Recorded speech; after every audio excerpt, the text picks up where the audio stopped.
Good evening. Craig Smart with an ABC News update. Israel's bombardment of Lebanon is widening, with barrages extending as far as the Syrian border. Hezbollah is continuing deadly rocket attacks on Israel, but the country's Prime Minister has warned the assaults will have far-reaching consequences for Lebanon. And a warning, this report from the ABC's Middle East correspondent Matt Brown contains disturbing images.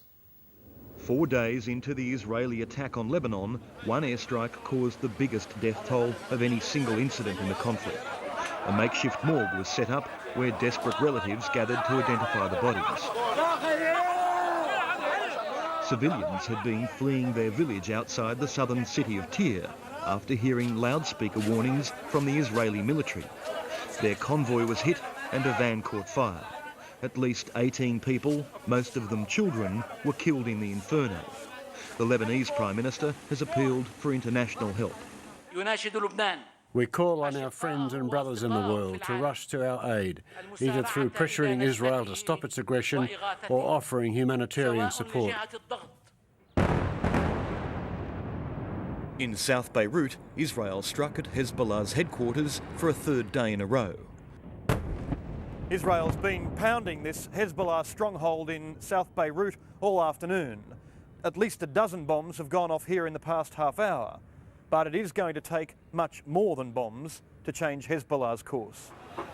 Despite the assault on Lebanon, Hezbollah has managed to sustain its assault on Israeli civilians and strike even deeper into Israeli territory. In the northern port city of Haifa, Israel suffered its most lethal attack since the crisis began. At least 10 Hezbollah rockets hit the city during the morning peak hour. At least 9 Israelis were killed. Matt Brown, ABC News, Beirut.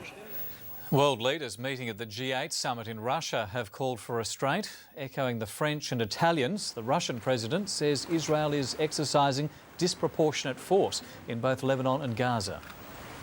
The use of force should be balanced. This escalation of violence, in our opinion, will not yield positive results. US President George Bush has expressed concern about the escalation, but says Hezbollah is to blame for the crisis. The best way to stop the violence is for Hezbollah to lay down its arms and to stop attacking. The leaders of the Arab world remain divided on the conflict, but agree the United Nations should demand a ceasefire.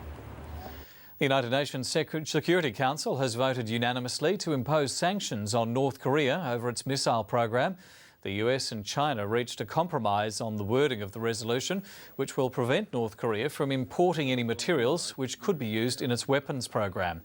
Pyongyang rejected demands that it suspend its missile development. The Korean People's Army will go on with missile launch exercises as part of its efforts to bolster deterrent for self-defense in the future too. The United States has expressed its exasperation with the North Korean response.